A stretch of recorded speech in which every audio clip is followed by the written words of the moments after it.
Good Morning Business, le grand entretien. Il est 8h18 et notre invité, c'est donc le directeur général de Pluxee, Aurélien Sonnet, bonjour. Bonjour. Pluxee, petit nouveau de la bourse, petit bébé de 4,3 milliards d'euros de capitalisation déjà. Ça s'est passé hier et en fait c'est... Pour réexpliquer, c'est la séparation de Sodexo qui a voulu mettre en bourse à part sa filiale d'avantages aux salariés, c'est-à-dire les titres restaurants, les chèques vacances, tout ce qu'on peut effectivement offrir aux salariés quand on est une entreprise. Ça s'est bien passé. Il n'y a pas eu non plus d'explosion de la valeur pour l'actionnaire entre la veille et le jour même, mais petite progression. Et maintenant, il faut faire comme Edenred, votre concurrent, qui rentre au CAC 40 quelques années après son introduction en bourse. Oui, effectivement. Donc, vous l'avez dit, hier, Pluxee a pris son envol et est prêt à saisir toutes les opportunités de croissance. Alors peut-être quelques mots sur Pluxee. Nous sommes un des acteurs majeurs au niveau mondial dans le métier des avantages aux salariés et de l'engagement des collaborateurs. C'est une activité qui a été développée pendant 45 ans au sein de Sodexo. Nous sommes aujourd'hui présents dans 31 pays, en étant leader dans 17 d'entre eux.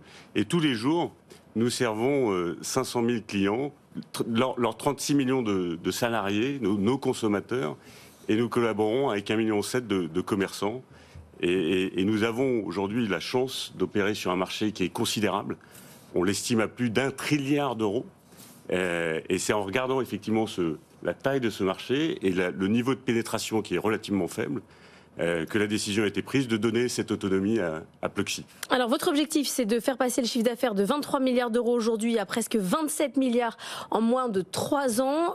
Comment on fait ça? Est-ce qu'on va convaincre les entreprises qui n'ont aujourd'hui pas beaucoup d'avantages salariés de faire quelque chose? Ou est-ce qu'on va chercher celles qui sont déjà convaincues pour aller plus loin et faire plus de choses pour ceux qui sont déjà les salariés les plus riches? Alors il y a 3 leviers. Alors d'abord les 23 milliards, c'est le volume d'émissions, c'est pas le chiffre d'affaires. Donc c'est effectivement l'argent qui est octroyé par l'employeur pour ses salariés et dont nous avons la gestion. Mais donc les 3 leviers sont d'abord l'utilisation de la valeur faciale. Aujourd'hui, nos clients donnent pas 100% du cap du plafonnement qui donne accès à des exonérations fiscales ou sociales. Donc il y a encore une marge. Encourager les entreprises à remplir complètement. Voilà, exactement. Et dans cette période où le pouvoir d'achat est sous pression, c'est vraiment le moment pour le faire. Donc on a ce premier. Vous voulez que vos clients dépensent plus? Non, mais c'est bien. On conseille nos clients et pour le bienfait effectivement de leurs collaborateurs de tirer parti de tous ces avantages parce que ça permet d'optimiser et c'est une optimisation pour l'ensemble. Et le deuxième aspect effectivement, c'est d'aller chercher des nouveaux clients et je vous le disais, nos marchés sont encore largement sous-pénétrés. On a un taux de pénétration de 25%. Donc il y a encore des boîtes à convaincre. Et j'en voyais encore une hier. Allez-y. Une petite entreprise, quand on était chez Euronext, une équipe technique et l'entrepreneur ne pensait ne pas avoir droit d'octroyer, parce qu'il était effectivement, il n'avait pas beaucoup de salariés, il pensait qu'il ne pouvait pas donner ça à ses collaborateurs. Pendant que vous faisiez l'introduction, vous avez convaincu les boîtes. Écoutez, jamais, quoi. Vous avez eu le temps de faire les deux. Et donc le troisième axe, c'est effectivement cette possibilité d'accompagner nos clients pour qu'ils puissent donner d'autres avantages. Parce qu'aujourd'hui, on se rend compte, et c'est vrai en France, mais c'est vrai partout dans le monde, parce que je vous le disais encore, on opère dans 31 pays, au Brésil, en Inde. Aujourd'hui, toutes les entreprises font face à ce défi qui est l'évolution de la relation au travail et cette recherche du bien-être individuel chez les collaborateurs. Donc en fait, on les accompagne pour proposer des nouveaux avantages. Vous avez mentionné la vacance, le sport, la culture. Et ce qui est marrant, c'est qu'aujourd'hui, vous essayez de convaincre les salariés. C'est-à-dire que votre stratégie marketing, elle est sur les salariés en disant « vous avez besoin d'avantages », alors qu'en fait, vous êtes du B2B. On est du B2B2C. On est de plus en plus du B2C. Et en ça, la marque Pluxee est aussi une marque moderne et qu'on veut tourner vers le consommateur. Parce qu'à la fin, on est convaincu que c'est le salarié qui va de plus en plus être dans une situation de choisir. Parce que nos clients ressources humaines a de moins en moins envie de choisir pour l'ensemble de ses collaborateurs. Donc il y a une mutation qui est en train de s'opérer. Alors, on vous souhaite de rentrer au CAC 40, comme Edenred. Regardez, il valent quand même 3 fois plus que vous aujourd'hui en bourse, donc il y a quand même du chemin à parcourir, mais pourquoi pas. C'est un environnement en ce moment qui est un peu compliqué, notamment en France. Il y avait la ministre, il n'est plus ministre, Olivia Grégoire, qui vous a un peu titillé, un peu attaqué sur les marges que vous prélevez sur les tickets restaurants désormais en grande partie dématérialisés. Est-ce que ça a avancé ce dossier? Est-ce que vous avez fait des gestes à l'égard des restaurateurs? Est-ce que vous allez en faire? Nous sommes en permanence en dialogue avec les restaurateurs. Ils sont au cœur de notre écosystème. Et on a été mobilisés à leur côté pendant la période de Covid. Notre rôle, c'est de leur amener toujours plus de consommateurs et plus de chiffre d'affaires. Mais là, ils demandent une baisse de la commission. L'enjeu sur le marché français, c'est la digitalisation totale. C'est le marché le plus en retard aujourd'hui dans le domaine de la digitalisation. Et la digitalisation va amener plus d'économies. Vous êtes sûr? Parce qu'aujourd'hui, c'est pas ce qu'ils disent. Ils disent justement, on se digitalise, mais la commission est toujours la même. Ah, ça, c'est en tout cas, c'est mon engagement. Effectivement, que prenez la carte, on baissera les commissions. La digitalisation par rapport au papier, et effectivement, devrait être moins chère pour le restaurateur. Mais il y a aussi une enquête sur entente entre les grands acteurs du secteur. C'est une épée de Damoclès, ça? Non, vous savez, moi, cette décision, on l'a toujours contestée, on continue à la contester. On parle de centaines de millions d'euros. On a maintenant emmené le dossier devant la Cour de cassation. Après, pour le reste, je ne ferai pas de commentaires.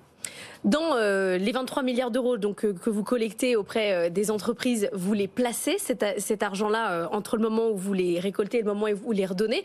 Donc vous êtes une des seules, pas la seule, mais fait partie des entreprises qui ne veulent pas que les taux partent à la baisse, parce que vous profitez évidemment d'une hausse des taux pour cette espèce de rente, cette cagnotte.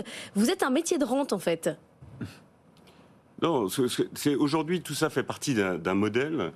Donc aujourd'hui, on prélève effectivement, en échange des services qu'on rend à nos clients, on facture une commission.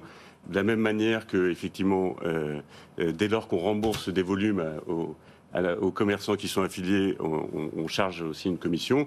Et pendant, effectivement, parce qu'on est un métier... Vous placez cet argent, oui. On place cet argent.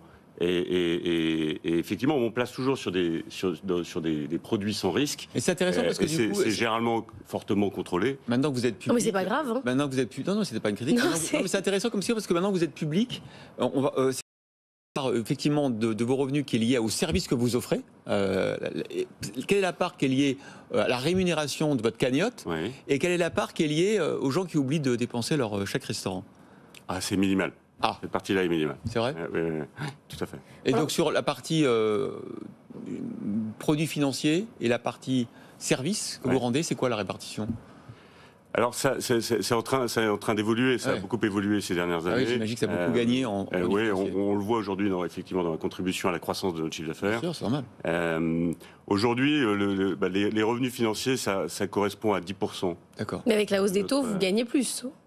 Ça correspond aujourd'hui, avec la post-hausse des taux, à 10%, effectivement. C'est quoi le prochain avantage salarié que nous n'avons pas encore et qu'il faut absolument que nous ayons, nous deux, enfin nous les salariés? Sur ce plateau, non, écoutez, on est aujourd'hui en train de faire en sorte que l'ensemble des avantages qu'on a pu développer dans nos 31 pays puissent être accessibles au niveau mondial. Donc on est plutôt sur une consolidation et de pouvoir développer sur une seule et même app l'accès à tous ces bénéfices.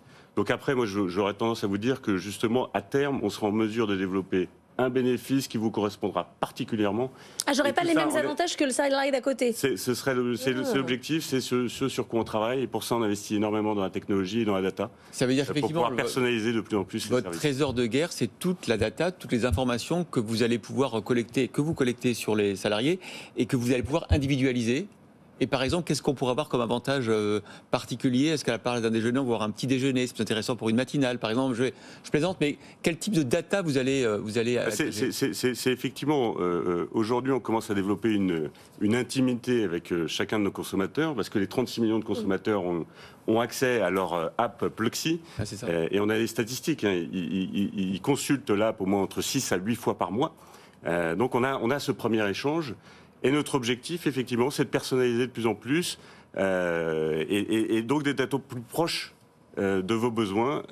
Mais ça va prendre quand même quelques temps. Mais ça fait partie des gros investissements et ça fait partie aussi de l'une des raisons pour lesquelles on a fait ce spin-off. Vous allez racheter ça vous permet de faire des acquisitions, d'être en bourse standalone? C'est sur notre feuille de route stratégique, effectivement, la partie fusion-acquisition est un levier pour accélérer cette exécution. Donc on recherche à la fois des entreprises qui pourraient contribuer à augmenter notre part de marché, à renforcer surtout à l'international, parce qu'en France, il n'y en a quand même pas beaucoup des acteurs. On est sur un marché qui est assez compétitif en France. Il y a aujourd'hui 12 acteurs qui dont sont actifs. Qui sont actifs. Et je ne connais pas beaucoup d'industries où il y a autant de concurrence. Donc il y a des achats et des emplettes à faire.